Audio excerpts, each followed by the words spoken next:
Euzubillahimineşşeytanirracim. Bismillahirrahmanirrahim. Elhamdülillahi Rabbil alemin ve salatu ve selamu ala Resulina Muhammedin ve ala alihi ve sahbihi ecma'in. Sevgili dostlar, malumunuz biz daha önce Fatiha suresinin tefsirini yapmıştık. Burada Kur'an'ın tefsirini, Kur'an üzerindeki yorumları inşallah size anlatmaya, tefsir etmeye çalışacağız. Ala kaderil imkan. İnşallah ben burada bu dersler yaparken sizden de bu kanalımıza abone olmanızı diliyorum. İnşallah cümlemiz bu ilimden müstefid oluruz. Suretul Bakarati medeniyetun. Bu Bakara suresi medeniyetun, Medine'deymiştir. Niye Suretül Bakara demişler? Bakara suresi Hazreti Musa'nın kavminden bir adamın öldürülmesi sonucunda Hazreti Musa'nın işte gelecek tefsirde aynı bu sürenin içinde o inek meselesi, ineğin kesilmesi, Yahudilerin gelip itiraz etmesi, az kaldı bunu yapmayacaklardı denmesini onu söyleyeceğim. Fakat o öldürülen kişinin başkasının üzerine iftira atıyorlar. Onu artık ölünün akrabaları öcünü almak istiyorlar. Hazreti Musa'ya intikal ediyor bu mesele. Sonra ineğin renginden, ineğin işte şeklinden, ineğin boyundan, ineğin otlanmasına kadar her soruyu Hazreti Musa soruyorlar. Sonra Hazreti Musa aleyhisselam onlara verdiği talimat üzerine onlar gidiyorlar, ineği getiriyorlar. İneğin bir parçasını o ölüye vuruyorlar, ölü diriliyor. Ve kimin kendisini öldürdüğünü ifade ediyor. Yani Suret-i Bakara, ben kısaca bunu anlatıyorum. Bu surenin, Bakara suresinin denmesinin sebebini inşallah meselenin geldiği yerde geniş geniş size anlatacağım inşallah. Fakat burada Bakara suresinin ilk 5 ayeti üzerinde biraz duracağız inşallah. Bismillahirrahmanirrahim. Rahman ve Rahim olan Allah'ın adıyla. Elif, Lam, Mim. Elif, Lam, Mim hurufu mukatta'a diyoruz. Yani insanları aziyette bırakan harflerdir. Bunların manasını Allah Celle Celaluhu biliyor. Bunlar üzerinde bazı yorumlar olmuştu. Bazıları bazı manalar vermişler. Biz onlar üzerinde durmayacağız. Zalike şu. El kitabu, şu kitap. La raybe. Şek ve şüphe içinde olmayan kitap. Yani Kur'an-ı Kerim içinde şek ve şüphenin olmadığı bir kitaptır. Huden lil muttakin. Muttakiler için bir hidayettir.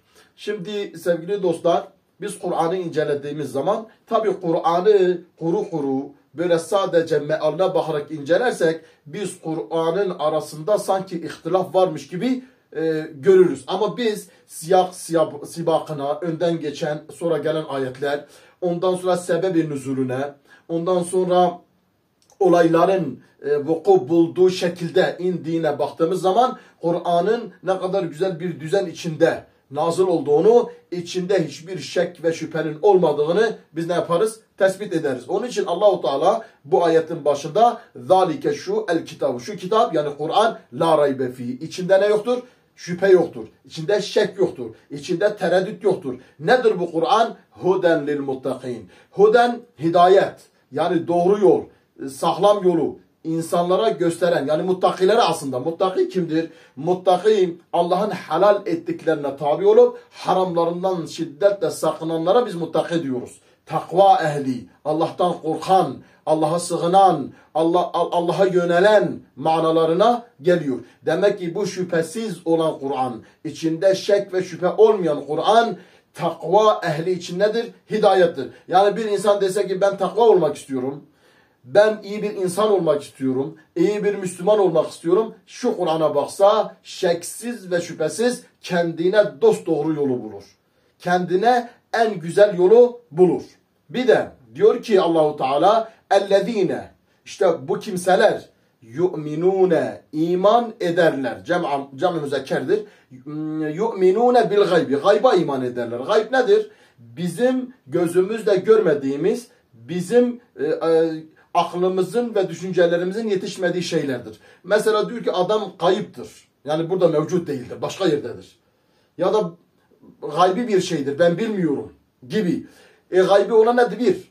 Allah Celle Celaluhu'ya müminler iman eder. Allah'ı gördüler mi? Yok, görmediler. Allah'ı hissettiler mi? Yok, hissetmediler. Ama onlar kainattaki olaylara, yaratılış şekillerine bakınca bir tek Allah'ın olduğunu kabul ediyorlar ve gayba iman ediyorlar. Bu gayb olarak Allah diyelim Celle Celaluhu'nun varlığı, Allah'ın yaratıcılığı, Allah'ın sonsuz kudret sahibi olduğuna iman edilir. Bu bir. Cennete iman ederler, cehenneme iman ederler, kıyamete iman ederler, oradaki hesaba iman ederler, oradaki mizana iman ederler, oradaki suçluların Allah'ın adaletine çarpılarak ne ceza çekeceklerini, müminlerin de Allah'ın rahmetine nail olarak cennete gireceklerine iman ederler. Tabi gaybi meseleler çok mesele var. Bunlardan birkaç tanesini söyledim. Ellezine o kimselerdir ki o muttakiler yu'minune iman ederler bil gaybi. Gayba iman ederler. Gayba iman ederler. Şimdi gayb o kadar büyük bir meseledir sevgili dostlar. Bir insan ahiretin olduğuna inanırsa, cennetin ve cehennemin varlığına inanırsa, Allah'ın huzuruna çıkıp Allah'ın huzurunda hesap vereceğine inanırsa, o insan dünyada işte muttaki olur. Yani bir maddeye el uzattığı zaman bu madde benim hakkımda helal midir, haram mıdır? Ya da birisinin malını gasp ettiği zaman bu malı gasp ettiğim zaman ben Allah'a ne cevap verebilirim? Onun için büyüklerimiz diyor ki her bir insanın başına bir polis, bir asker dikmeye gerek yok. Sen ona Allah'ı, ahireti yani imani bilgileri kalbine koysan, o hakiki bir imanı elde etse zaten onun başında bir polis, onun başında bir asker olur. O gaybe iman ettiği zaman Allah'a hesap vereceğini düşündüğü zaman ona göre hareket eder. Onun için ellezine o kimseler yu'minune iman ederler bil gaybi gayba iman ederler. Gayb Allah'a, meleklerine, ondan sonra cennete, cehenneme biraz önce saydıklarımıza iman ederler. Bir de böyle sağlam bir Müslüman olup ve yukimune salata onlar namazı ikame ederler. Yusallune salata demedi. Namazı kılarlar demedi. Namazı ikame ederler. Şimdi namazı kılarlar, ikame ederler arasındaki fark nedir? Namaz kılan öyle gider bir papağan gibi Fatiha'yı ezberlemiş, tekbiri ezberlemiş, tesbihatı ezberlemiş, tahiyyatı ezberlemiş. Allahu Ekber diyor, pıt pıt pıt söylüyor, okuyor Fatiha'yı, ruku, secde, selamını verip kalkıyor. Ama namazı ikame edenler tekbir getirdikleri zaman Allahu Ekber deyince ekber olan, büyük olan, kudret sahibi olan, şan ve şöhret sahibi olan kimdir? Allah'tır. Öyle namaz kılarlar, öyle ellerini kaldırırlar. Ve onlar namaza durdukları zaman karşılarında Allah Celle Celaluhu varmışçasına kıyam ederler, ayakta dururlar. Fatiha'yı okudukları zaman bir önceki dersimizde Fatiha'nın manasını söyledik. O manayı ince ince düşünürler, o manayı tefekkür ederler, akılları, şuurları ne olur? Namazda olur. Onlar namazı ikame ederler, namaza kıyam ederler. Eğer böyle bir namaz kılınırsa işte o muttaki olur insan. Haramdan kaçan, gıybetten kaçan, yalandan kaçan, iftiradan kaçan, insanların hidayet bulması, iyi bir insan olması çalışan bir insan olur. İşte o namazı ikame eden budur. Onun için ve yukimune salate. Onlar namazı ikame ederler. Ve mimma razaknahum yunfikun. Ve mimma o şeyden razakna biz onlara rızık olarak verdiklerimizden onlar yunfikun infak ederler. Şimdi burada mesela ulemalarımız bunu tefsir ederken ve mimma razaknahum yunfikun kendilerine rızık verdiklerimizi ne yaparlar? İnfak ederler. Oradaki infak diyor zekattır. Sohbetlerde çok söylüyoruz. Zekat nedir? Zekat malın kirliliğidir. Onun için zekat ehl-i beyte haram kılınmıştır. Peygamber ve peygamber ailesi aleyhissalatü vesselam zekat kendilerine haram kılınmıştır. Onlar zekat yiyemez. Niye? Peygamber diyor ki bir insan şöyle diyelim bir insan elbisesi kirliyse, vücudu kirliyse o kirden temizlenir, pak olur sonra insanlar içine çıkar. Eğer o şekilde insanların huzuruna çıkarsa utanır, yüzü kızarır, başka bir hale girer. Aynı bunun gibi malını temizlemeyen de manen böyle kirlidir. Zekatını vermeyen. Sadece zekat mı? Hayır. Kendilerine rızık verdiklerimizi Allah yolunda harcarlar. Allah yolunda infak ederler. Burada Abdurrahman bin Avf'tan bahsetmek istiyorum. Kısacası yani malını Allah yolunda infak edenler. Çoğu sahabe var. Tabük seferinde mesela Hazreti Osman'ın işte 100 deve vermesi, 100 askeri donatması, 100 askerin silahını vermesi, işte Hazreti Ebubekir'in malının hepsini getirmesi, Hazreti Osman'ın malının yarısı, Hazreti Ömer'in malının yarısını getirmesi, bunlar hepsi misaldır. Ama bir misal vardır ki insanı çok etkileyici bir misaldır. Diyor ki bir gün Hazreti Ayşe annemizden rivayet ediliyor. Abdurrahman bin Avf Mekke'den Medine'ye ne yapmıştır? Hicret etmiştir. Hicret ettikten sonra bütün malını Mekke'de bırakmış. Orada Medine'de bir Müslümanla, muhacirle kardeş olmuş. O muhacir işte malını ona vermiş, evini ona vermiş, arsasını. O hiçbirisini kabul etmemiş. Demiş malın sana mübarek olsun, arsan sana mübarek olsun. Demiş ki bana bir tane ip ver. Bana çarşı pazar yolunu göster. Ağaç toplayıp öyle elde edeceğim malımı.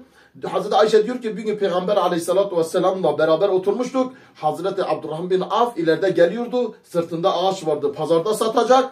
Diyor Peygamber aleyhissalatü vesselam böyle baktı. Bu da Peygamberimizin bir mucizesidir. Dedi ki şu gelen kimdir? Abdurrahman bin Avf'tır.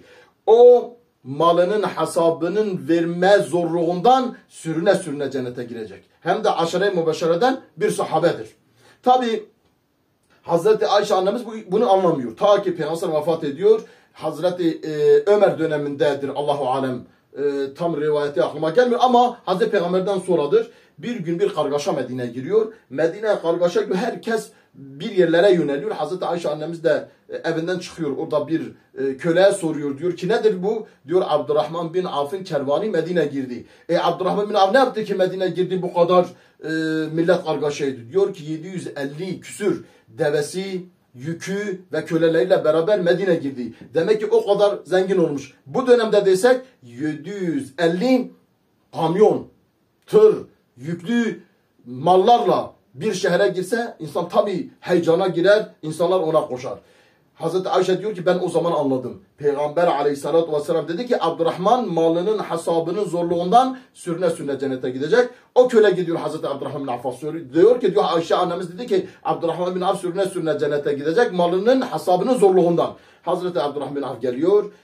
Hazreti Ayşe annemizin ey anne diyor bu sözü sen mi söyledin? Diyor yok ben söylemedim. Bunu Resulullah söyledi aleyhissalatü vesselam. Sen malının hesabının zorluğundan sürüne sürüne cennete gireceksin. Yani ben cennete mi gireceğim? Diyor evet Resulullah söyledi. Diyor o zaman bu malı hepsini sana hibe ettim. Köleleriyle beraber, develeriyle beraber, içindeki yükle beraber bunu sana hibe ettim. Sen ne yapıyorsan yap. Hazreti Ayşe diyor ki o gün Medine'de bayram oldu. Şimdi وَمِمَّا رَزَقْنَاهُمْ يُنْفِقُونَ kendilerine rızık verdiklerimiz onu infak ederler. Sevgili kardeşlerim biz neyi verirsek o bize kalacak.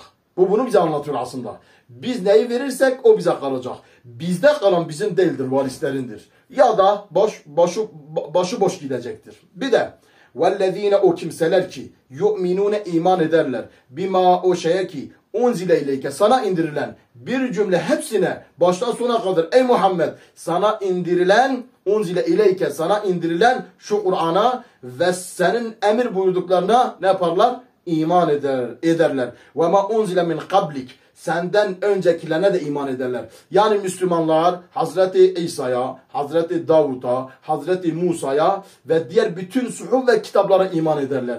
Mesela görüyoruz işte meydanlarda bazıları Kur'an yakıyorlar, bazıları peygamberimize hakaret ediyorlar. Müslüman bunu yapamaz onların peygamberlerine. Onların kitaplarına. Muharref olsa dahi tarif edilmiş bir İncil'dir. Onu yakmaya Müslümanın hakkı yoktur. Çünkü biz onun içinde bazı ayetler olduğuna iman ediyoruz. Var içinde. Tahrif edilmiş diyoruz. Değiştirilmiş. Hepsi değiştirilmemiş. Allah'ın vahyinden olan ayetler de var. Onun için biz onların peygamberlerine hakaret edemeyiz. Böyle bir hakkımız da yoktur. Çünkü Allah-u Teala ne diyor? Sana ve senden öncekine iman edilir. Bak bu ne kadar güzel bir ahlaktır. Bu ne kadar güzel bir edeptir. İşte diyor ya dinlere saygı. Biz la ikrahe fid din. Dinde zorlama yoktur. Ama Müslüman için dinin şartlarını yerine getirmek zorunludur.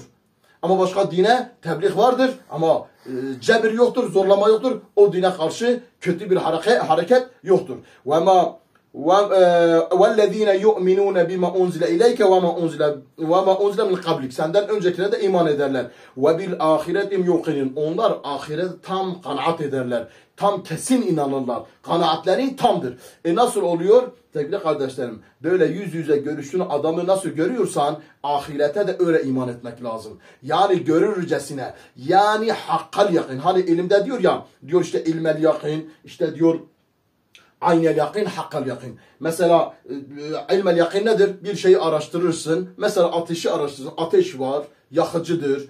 İşte insana zarar vericidir. Yerleri ifsad edicidir. Böyle okursun. Sonra dumanını görürsün. Ateşi yanına gidersin. Gözünle görürsün. Aha, demek ki ateş bulmuş. Böyle bir renk veriyor. Kırmızı, sarı bir renk veriyor. Duman çıkarıyor. Sonra gidersin elini ateşe koyarsın. Elin yanar. İşte o hakkal yakındır. Tam imandır. İşte onlar yuqinun. Onlar ve bil ahireti hum yuqinun. Onlar ahirete tam kanaat ederler. Onlar ahirete tam inanırlar. Böyle sanki elleri o ateşin içindedir gibi.